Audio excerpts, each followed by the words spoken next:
নমস্কার বন্ধুরা, আজকে আমি করব পোস্ত দিয়ে সয়াবিন রেসিপি।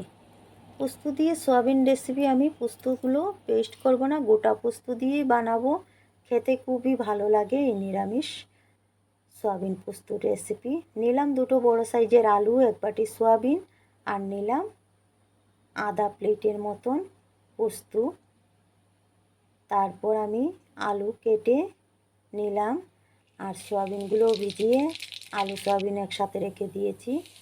আর কড়াইতে সরষের তেল গরম হওয়ার পর দিলাম কালো জিরা, পাঁচফোড়ন দিয়ে পোস্তগুলোও দিয়ে দিলাম। পোস্তগুলোর কালার চেঞ্জ হওয়ার পর দিয়ে দিলাম কেটে রাখা আলু আর ভিজিয়ে রাখা সয়াবিন, দিয়ে নুন হলুদ দিয়ে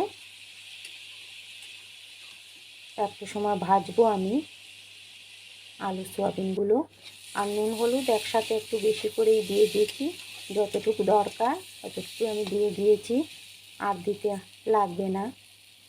একসাথে দিয়ে দিলাম নুন হলুদ ভাজার সময়। আর এখন দেবো আমি লঙ্কার গুঁড়ো, জিরার গুঁড়ো আর সামান্য চিনি দিয়ে এটা মিশিয়ে ভালো করে ঢেকে রেখে দেবো স্টিম কমিয়ে। আর এটার জন্য আমি রেডি করব গোটা এলাচ 8-10টা মতন দিয়েছি আমি, আর দিয়েছি কাঁচা লঙ্কা, আদা আর টমেটো, এগুলো পেস্ট করে পেস্টটা দিয়ে দেবো।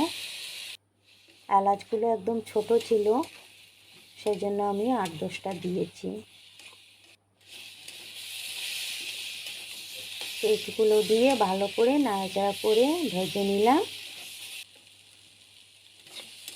ঢেকে ঢেকে খুব সুন্দর একটা সেন্ট বের হয়ে আসছে মশলার আর পোস্তর। এখন দিয়ে দিলাম আমি জল দিয়ে খুব ভালো করে নেড়ে দিয়ে এখন ঢেকে রেখে দেবো আমি, ফুটতে দেব ভালো করে।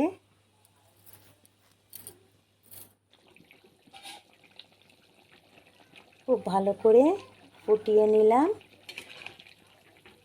বয়েল হয়ে গেছে আলু সয়াবিন। এখন আমি দিয়ে দেব এটাতে ঘি, দেব